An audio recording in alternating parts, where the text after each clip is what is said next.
Hey, now in this video I'm going to share with you how to make songwriting easy with just two simple things without the complexity of getting stuck, frustrated in the songwriting process, feeling like you're hitting your head against a wall. What changes can we actually make just to make the songwriting process so much easier that will allow us to finish more songs to a higher standard? Now, my name's Danny Boyle. I'm the founder of Songwriters International. If you're a songwriter who wants to develop their craft, their lyrics, their melodies, their structures, everything songwriting, then you're in the right place. I've also got a completely free training for you below in the description that you can register for if you want me to teach you my exact two-step process to how I finish every single song that I write to a pro level, and then how I actually pitch that to a global artist. Now, without further ado, let's actually jump into this. Now, I see a lot of the time a lot of songwriters overcomplicating the process that's leading them to get stuck or not have songs complete or songs not finished to the highest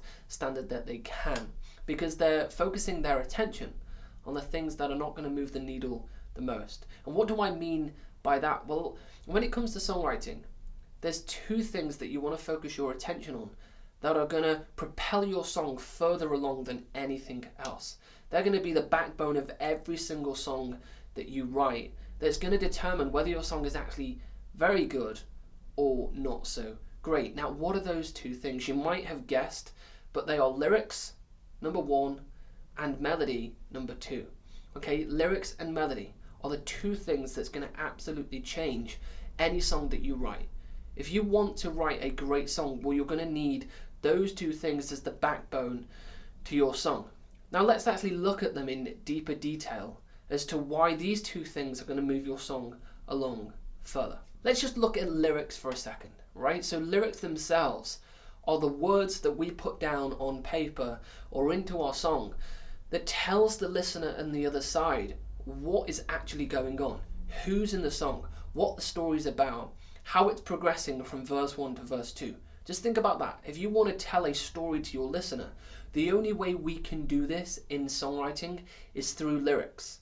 Not through structure, not through music production, not through mixing, not through rhyming, quite literally through lyrics. So you want to tell something to the listener, you do it through lyrics. That's why they are the backbone of a great song, because every single song out there will go ahead and actually deliver a story in some way, shape or form to the listener through words. And now let's look at the other side, which is melody.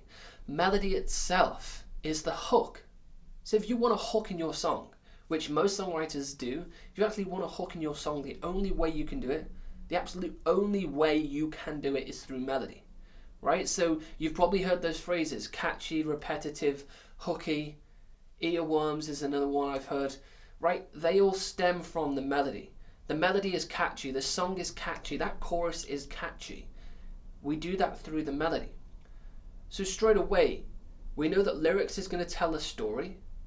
So we want to tell a story in our song, and then we want a hook. We want a chorus to be repetitive and stick into the listener's head so they want to sing it back. Well, we can only do that through melody. But here's the problem. So many songwriters focus their attention on structure, or they focus on production, or they focus on chord progressions, or they focus on rhyme, right? But if we look at those four things in particular, structure, well, structure is just the structure of the melody and the lyrics that you've created for your song. The production is the after process of the melody and the lyrics. The rhyme is just the rhyme within the lyric itself. Or if we look at chord progression just sits underneath the melody and lyrics that we have. The continual theme throughout structures, rhymes, chord progressions, production is that they all have lyrics and melody throughout them, right? They all have that in common. So if we actually shift our attention to focus on the thing that is going to move the needle the furthest or get us the greatest chance of having a hit song or a great song, then we must focus our attention on the thing that's actually going to get us closest to that. Now, I want to give you some tips around actually writing a good lyric, and specifically as well a good melody. What are some of the steps we can take to increase the chances of having a very strong song? Because now you know that these two things are going to move our song along the furthest. What things can we actually do to increase the chances of having a super catchy melody or a super great storytelling lyric? Let's jump into the lyric first of all. I want to give you some tips around this. One thing that I really found helpful from one of my mentors a few years back is that the lyric itself, imagine you are just speaking to somebody. Imagine when you're songwriting in your room, in your studio, wherever it is, you are literally just talking to somebody in front of you, right? Because that's what it is. A song is you writing it out and then delivering it to the world to listen to. That's all you're doing. So imagine you are writing this song with somebody in front of you, and that will help you actually understand, well, does the lyric make sense? Am I telling the words in the way that I want to? Is it fit into the storyline that I'm trying to deliver for the song? So actually put yourself in that position of having someone in front of you.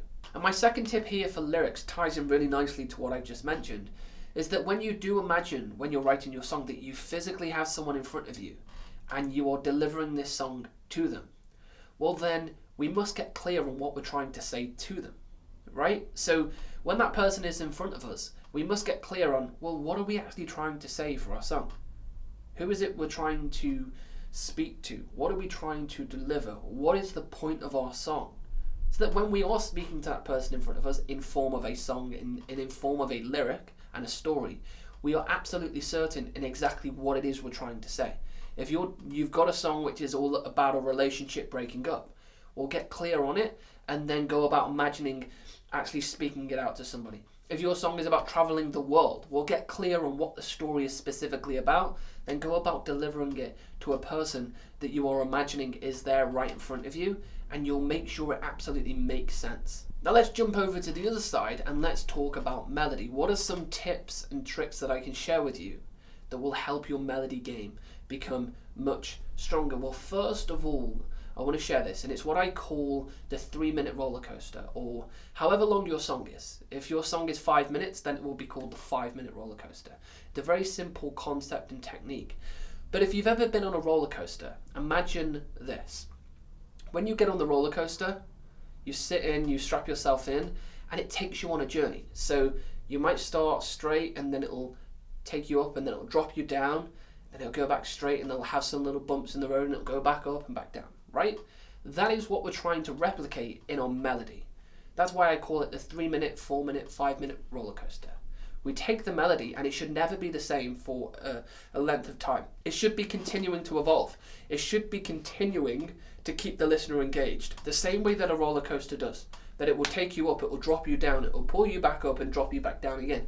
The same thing with a melody, right? So to give an example of this, if I just do a click, I'm not going to get my guitar out, but we're going to give an example of this in simple format. I'm going to use that theory of the roller coaster, how it remains quite static and quite straight for a period of time, and then it takes them up and drops them back down. So here we go, let's do this.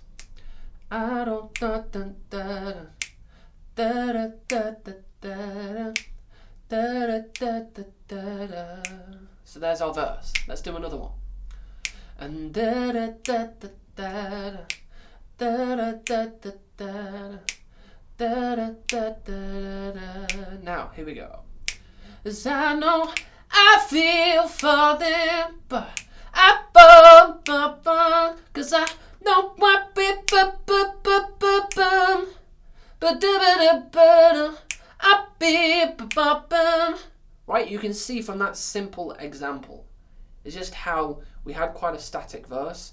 It was trying to replicate that roller coaster theory of it quite straight, doesn't really move, and then it goes somewhere else, and it takes the listener on a high, pulls them back in, all of that exciting stuff that you would experience on a roller coaster. So if you try and visually think of a song or a particular melody like a roller coaster, then when you listen back to your melody, actually ask yourself, well, hold on, is this like a roller coaster, or is it quite straight, quite static, quite melodically boring and not really moving? Is it really engaging the listeners in the way that I would like it to?